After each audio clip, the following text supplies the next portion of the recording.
Para muchos de nosotros, Mortal Kombat fue la franquicia que determinó nuestra vida como videojugador. No solamente porque nos acercó a los juegos de peleas, sino también gracias a su realismo y a su enorme cantidad de violencia, la cual no se parecía a nada que hubiera en esa época.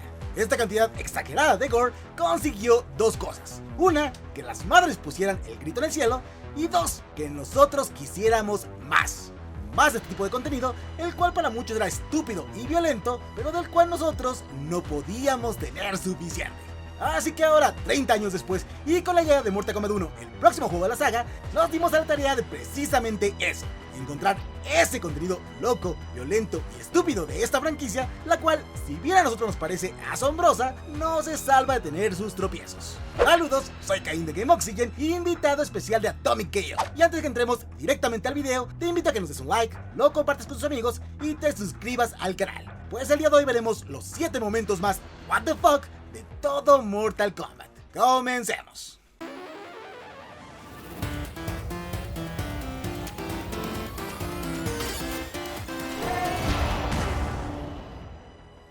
Número 1. Mortal Kombat vs DC Universe. Empecemos con algo no tan malo, pero que para muchos fue un a ver, ¿qué pasó aquí? Desarrollado por Midway Games y de hecho siendo su último juego antes de caer en la bancarrota, Mortal Kombat vs DC Universe a primera vista parecería un intento para competir contra la saga Marvel vs Capcom, pero en realidad no fue del todo así.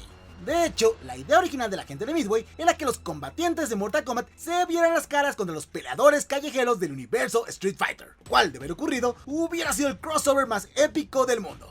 Pero digamos que la gente de Capcom no quería ver a Chun-Li y a Ryu siendo desmembrados por Kitana y Scorpion. Sin embargo, hubo alguien que sí quiso ser parte de este nuevo proyecto: DC Comics, lo cual tenía mucho más sentido, ya que muchas de las historias de estos personajes en los cómics son bastante más serias y profundas. Pero, si bien DC Comics tiene cosas como la broma mortal, esta franquicia también es conocida por cosas como los super amigos. Así que era claro que, una vez más, la sangre iba a ser escasa. Sin embargo, hay que darle cierto crédito a este juego. No solamente los personajes de DC encajaban mucho mejor con los de Mortal Kombat, sino que además este crossover sería el origen de otra de las franquicias insignia de NetherRealm Studios. En este caso, la saga Injustice. Número 2. Mortal Kombat Special Forces. Sin duda alguna, el Mortal Kombat más odiado por todos. Incluso la misma gente de Midway, después conocidos como NetherRealm Studios, lo consideran su punto más bajo. Mortal Kombat Special Forces fue el segundo juego de la serie Mortal Kombat que no era un juego de peleas, después de haber tanteado las aguas con Mortal Kombat Mythology Sub-Zero en 1997. Siendo canónicamente el primer título de la línea temporal de Mortal Kombat, este juego fue protagonizado por Jackson Briggs, mejor conocido por nosotros como Jax. En este juego de acción-aventura en tercera persona, Jax no solamente utilizaba técnicas de combate cuerpo a cuerpo, sino también armas de fuego y explosivos. 5 niveles, una pelea contra un jefe final en cada uno de ellos, un reto prácticamente inexistente y el gameplay más aburrido y genérico que te puedas imaginar. Los críticos lo detestaron por su diseño de niveles deficiente y jugabilidad tediosa, y los fans de la saga lo repudiaron por la falta de violencia, marca registrada de Mortal Kombat. Aparentemente, el problema no fue el juego como tal, y de hecho, gracias a su prototipo, cual anda dando vueltas por la red, sabemos que este título tenía mucho potencial. El problema es que la salida de este juego coincidió con que varios miembros clave, incluido John Tobias, co-creador de la serie, abandonaron Midway durante esa época, haciendo que el desarrollo de Mortal Kombat Special Forces fuera, digamos, apresurado, y que de forma irónica terminara siendo exclusivo para PlayStation. Gracias por todo, Jax, pero últimamente tus servicios no son requeridos, menos si quieres protagonizar un juego sin Sonya y sin los demás miembros de las fuerzas especiales. Número 3. Mortal Kombat Annihilation. En efecto, toca hablar de cine. Si bien la crítica y los fans jamás van a estar de acuerdo con respecto a las adaptaciones de videojuegos en la pantalla grande, no se puede negar que hoy en día existen mejores productos y una relación mucho más sana entre ambos mundos. Y sin duda alguna, uno de los primeros pasos hacia la dirección correcta fue la película de Mortal Kombat de 1995, la cual, si bien la crítica castigó duramente, los fanáticos en verdad la amaron. Esta cinta era de las mejores adaptaciones del juego al cine hasta ese momento, ya que, si bien no contaba con la violencia característica de la saga Mortal Kombat, sí tenía acción constante y sobre todo un casting casi perfecto.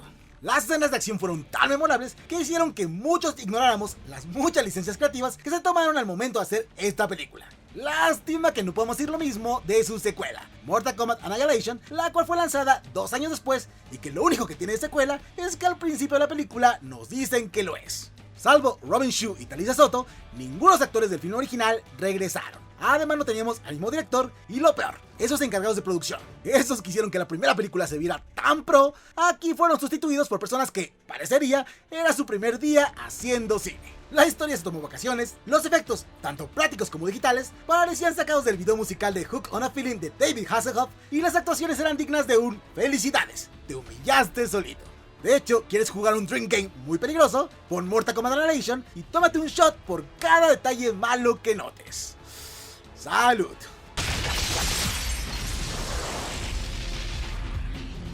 Número 4. Mortal Kombat The Journey Begins. Una cosa que incluso muchos superfans de Mortal Kombat ignoran es que la película de 1995 tuvo una precuela. Y la verdad es comprensible. Digo, ¿quién demonios iba a pagar por un VHS o por un disco láser con un comercial de 40 minutos sobre la próxima película de Mortal Kombat a escasos meses de su lanzamiento? Ok, yo sí, pero la gente normal no. Pero entonces, ¿por qué tanta gente sigue sin conocer la existencia de este mediometraje, el cual incluso fue doblado al español? ¿Que no me escuchaste? Era un comercial por el cual tú tenías que pagar. Mortal Kombat The Journey Begins era un mediometraje animado donde podías ver a nuestros guerreros Johnny Cage, Sonya Blade y Liu Kang llegando al torneo de Mortal Kombat. De hecho, podíamos decir que una película de animación híbrida, ya que si bien la mayoría estaba hecha en animación 2D tradicional, tenía peleas animadas en 3D. Un 3D bastante primitivo, el cual quizá a primera vista apantallaba, pero con el paso del tiempo, digamos que ha envejecido muy mal. Pero bueno, siendo justos, en ese momento la fiebre Mortal Kombat estaba en su punto más alto. Y a diferencia de hoy en día, donde los trailers te muestran toda la película antes de que lleguemos a la sala de cine, un poco de misterio se sentía bien. Aunque claro, tener que pagar por una película animada solamente para que al final sea una pantalla diciendo "ve a ver la versión live action solamente en cines", digamos que te dejaba un muy mal sabor de boca. Número 5. Mortal Kombat Federation of Martial Arts. Pero si se trata de comerciales que jugaron con nosotros, tenemos que hablar de Mortal Kombat Federation of Martial Arts. La Federación de Artes Marciales de Mortal Kombat, o FOMA, era una webserie en la página de Mortal Kombat en la cual utilizabas un dinero ficticio llamado Ant-Man, cual recibías al unirte a la federación y con el cual podías apostar sobre quién ganaría los combates. Si acertabas, podías avanzar a la siguiente ronda del torneo virtual, donde, si volvías a ganar, avanzabas de nuevo y así sucesivamente. ¿Por dónde empezar con esto? Primero, los combates casi nunca llegaban ni a los 3 minutos, por lo cual no solamente eran demasiado breves, sino anticlimáticos. Así que muchos de los jugadores terminaban perdiendo el interés pese al gran premio que prometían. Premio que, de hecho, jamás se repartió, ya que todo el proyecto fue abandonado sin dar mayor explicación. ¿Por qué decimos que fue un comercial? En algún momento, el productor John Wexler admitió que la idea detrás de este proyecto era llevarlo a la televisión, intentando replicar la fórmula de otros programas similares como WWF, SmackDown. El problema es que, si bien muchos fans de la lucha pueden discutir la calidad y credibilidad de la WWF, era 1000 veces mejor que la producción de esta Federación de Artes Marciales, ya que aquí, básicamente, teníamos a un montón de cosplayers bailando como idiotas frente a una pantalla verde, con unos escenarios que, incluso para esa época, la verdad daban pena. Número 6. Mortal Kombat Defenders of the Realm. Ok, por fin toca hablar de algo que recordamos con mucho más cariño que los demás puestos en este top. Mortal Kombat Defenders of the Realm fue una serie animada que se podría considerar un spin-off, diagonal secuela, de la primera película de Mortal Kombat de 1995. Eso sí, aunque el diseño de los personajes estaba parcialmente tomado de Mortal Kombat 3 y de Ultimate Mortal Kombat 3, esta serie en realidad tenía muy poca relación con cualquiera de los juegos. Sin embargo, siendo honestos, habría que darle más crédito a esta serie animada. Y aunque por la falta de gore, muchos fans pueden sentir que están viendo una Babality, por lo menos a diferencia de otras secuelas como Mortal Kombat Annihilation, esta no daba vergüenza ajena.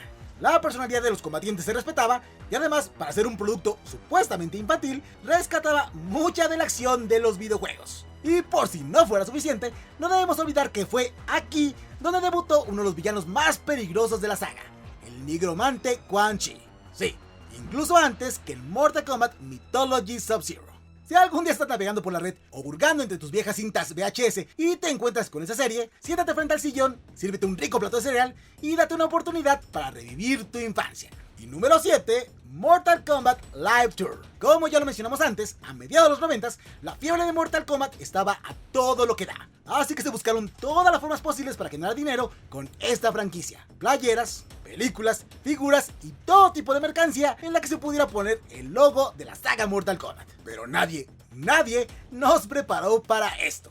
Mortal Kombat The Live Tour fue un espectáculo teatral de artes marciales con los personajes del juego y ambientado con sonidos y efectos de luz láser en un escenario. La trama se basaba en 3 de estos luchadores, los cuales tenían que rescatar a sus amigos y recuperar un amuleto mágico del malvado amo del Outworld, Shao Kahn, para poder así salvar la Tierra. Este espectáculo debutó nada más y nada menos que en el Radio City Music Hall de la ciudad de Nueva York, el 14 de septiembre de 1995, y después se dedicó a viajar por todo Estados Unidos en un viaje por carretera por más de 200 ciudades, el cual duró hasta el año de 1996. En este show se buscaban replicar los movimientos de los videojuegos y las artes marciales en el escenario, pero mezclándolos con baile y música. Y de hecho, para una mayor inmersión, se utilizaban los sonidos oficiales de los juegos de Mortal Kombat y los actores incluso hacían lip sync. Obviamente, al ser un producto para toda la familia, similar a lo que hicieron los Tortugas Ninja en su propio show, no hubo violencia gráfica ni los fatalities que caracterizaban al videojuego. Y además los trajes, digamos que no eran los más profesionales, pero por lo menos buscaban que fuera interactivo, haciendo que el público participara en el espectáculo. ¿Se habrán sentido satisfechos cuando gritaron "Finish him" por última vez? Quizá nunca lo sepamos. Estos fueron solamente 7 de los momentos que definitivamente le hicieron fatality al cerebro de los fans de Mortal Kombat. ¿Cuáles desconocías? ¿Cuál nos faltó? Y sobre todo, para ti, ¿cuál es la cosa más what the fuck que esta franquicia haya hecho? Déjanos tus respuestas en los comentarios y además no te olvides darle like al video, compartirlo, suscribirte si aún no lo has hecho y presionar la campanita para estar al tanto de todas las novedades. Soy Caín de Game Oxygen, invitado de Atomic KO. Adiós.